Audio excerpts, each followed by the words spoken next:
cómo un ser como Dios, que es omnipotente, omnipresente, omnisciente, y entendiendo esta moralidad, es capaz de permitir el mal. O es un Dios malvado, o no es omnipotente. Porque si es un ser moral que conoce la moralidad, no permitiría el mal. Entonces hay ese debate ahí que me intento responder. Y ahora ya pasaremos al diablo, al mal y a otros temas un poco más peliagudos. Pero antes de pasar a eso, me gustaría resolver ese enigma, ¿no? Al menos intentar dar un poco de luz. Quizá vamos a dar luz a este gran enigma que lleva sin responderse durante miles de años. Bueno, realmente la respuesta sí que está. Otra cosa es que pueda ser insatisfactoria para la gente que nos oye. Has citado a Epicuro, el filósofo que planteó uno de los dilemas más feroces en contra de la bondad y la omnipotencia de Dios. Lo que Epicuro plantea en su famoso dilema es: el mal existe. Vemos un mundo plagado de sufrimiento. Guerra, hambre, cáncer, niños sin padres, orfandad, todo lo que el mal que nos rodea. Vale. Solo existen 3 opciones por las que un Dios supuestamente bueno y todopoderoso permitiría que esto ocurra. Número 1. Dios no es bueno, porque teniendo bondad suficiente para detener el mal, no lo hace. O si no, número 2. Dios no tiene poder, porque teniendo el poder suficiente para impedir el mal, sin embargo, no lo hace. O número 3. Dios no existe. Considero que el filósofo Epicuro aquí comete una falacia de la falsa dicotomía. ¿Esto qué quiere decir? Presentar esas 3 opciones como las únicas opciones posibles. Al dilema de Epicuro yo le agregaría una 4ª opción. No solamente Dios permite el sufrimiento por el hecho de que no sea todopoderoso, o por el hecho de que no sea bueno, o por el hecho de que no exista, sino también podemos abrir otra posibilidad y pensar que quizás Dios permite el sufrimiento porque tiene otras razones para hacerlo. En primer lugar, debemos de clasificar el mal en 2 categorías. A un lado tenemos el mal intelectual y al otro lado tenemos el mal emocional. El mal intelectual es aquel mal que nosotros podemos teorizar. Es decir, se puede explicar a través de la moral. ¿Vale? ¿Y esto qué quiere decir? Que nosotros somos libres para tomar decisiones éticas. Decía C.S. Lewis, el escritor de las Crónicas de Narnia, que se hizo cristiano, siendo ateo, él decía que si somos libres para hacer el bien, también somos libres para hacer el mal. ¿Vale? Entonces, el libre albedrío da la opción a que los seres humanos podamos hacer el mal. Por ejemplo, no sé si conoces la historia de Génesis, el primer capítulo de la Biblia. Nosotros vemos cómo Dios pone un árbol en el jardín. Vamos a ver, ¿qué pinta un árbol en el jardín? O sea, Dios es arbitrario, Dios es caprichoso. O sea, vemos cómo hay todo tipo de frutos, lo mejor, y sin embargo se encapricha en que Adán y Eva se priven de una fruta. No tiene ningún sentido. ¿Qué está enseñándonos eso? Eso nos está enseñando que la libertad del ser humano fue probada a partir de una opción para desobedecerle. Imagínate que ahora mismo, Adrià, yo cierro las ventanas y las puertas de este castillo todas con llave. Y ahora yo te digo, Adrià, eres alguien libre. Una pregunta, ¿serías libre en realidad? No, ¿por qué? Porque aunque te diga que eres libre, estás completamente encerrado en este castillo, ¿no? Pues lo mismo es si Dios nos crea sin poner ahí ese árbol que nos da la opción de desobedecer a Dios. Entonces, la libertad del hombre fue probada.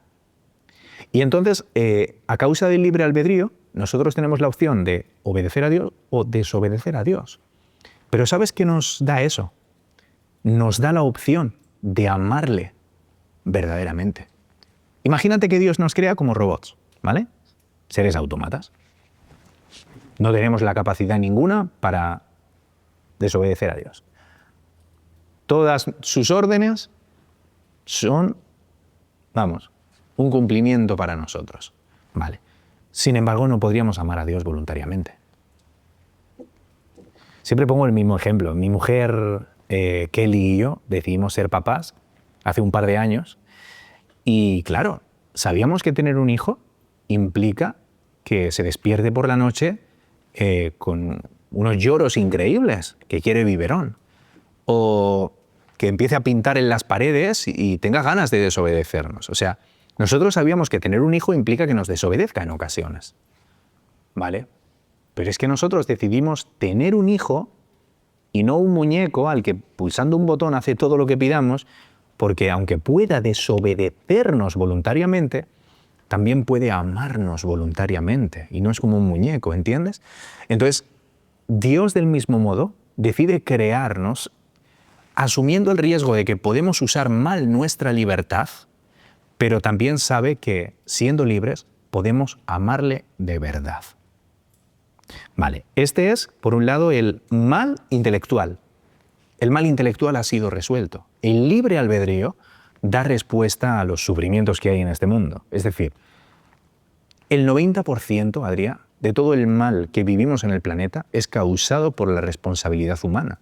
Porque mira, a todas esas personas que ahora nos están escuchando y que nos dicen esto, venga, Dios tiene la culpa de todo el mal que sucede en el universo. ¿Está bien? Saquemos a Dios de la ecuación. Eliminemos a Dios del mapa. Dios no existe. Sin embargo, nosotros miramos a nuestro alrededor y seguimos viendo todo el mal que hay en este mundo, ¿no? Seguimos viéndolo. Vale. Entonces, si Dios no existe y el mal sigue ocurriendo, todas las flechas apuntan hacia una sola dirección. ¿Y sabes cuál es? La responsabilidad humana. Ahora bien, hay otro lado del mal. Y está ese tipo de mal, por ejemplo, como lo es el cáncer infantil, ¿no? Vale, el cáncer infantil. ¿Qué ocurre con el cáncer infantil? ¿Qué hace Dios al respecto? ¿Se cruza de brazos? ¿Mira a los seres humanos como un niño caprichoso cuando juega con sus hormigas en una pecera? ¿No es así? Entonces, ¿qué pasa? ¿Somos para Dios un juguete? ¿Qué ocurre? ¿Dios no hace nada frente al cáncer infantil? ¿Frente a todos los desastres naturales que asolan el planeta? ¿Qué pasa con eso? Bueno, esta respuesta es teológica. Y esta respuesta es solo teológica. Yo no voy a poder satisfacer ahora mismo a una persona que nos esté viendo y que esté llorando por la pérdida de un ser querido. ¿Qué le voy a decir? ¿Con que el libre albedrío es el culpable del cáncer de su hijo? ¿De la violación de su nieta? ¿Del problema de drogas, yo qué sé, de su papá? Yo no voy a poder satisfacer esa respuesta, porque eso es un mal emocional. Está dentro del corazón, está clavado en el alma de la gente. Pero lo que nosotros sabemos con certeza es una cosa: el mal en el mundo es producido por el pecado del hombre, el pecado del ser humano. Y esto ya es algo completamente teológico. Y Dios un día dará final a todo el sufrimiento que hay en este planeta. Ahora la pregunta que nosotros podemos hacernos con esto es esta, Adrià. Es, ¿Dios tiene un plan para erradicar el sufrimiento del planeta? ¿Sí o no? ¿Dios tiene un plan? ¿Dios tiene un propósito para el sufrimiento que podemos ver? La respuesta es sí. Y la buena noticia del cristianismo es que Jesús se enfrentó cara a cara con el mal y no lo destruyó. Sencillamente se opuso a él y a nosotros nos atribuye la victoria. Nos atribuye la victoria. Ese es el mensaje del cristianismo. Dios derrotó al diablo. Dios le quitó toda autoridad sobre nosotros. Dios venció al pecado, ¿sabes cómo? Superando todas las tentaciones en representación nuestra. Y ahora Dios en la cruz nos atribuye toda su justicia como si fuéramos nosotros aquellos que hemos vivido de forma impecable. Esa es la esperanza que da el cristianismo.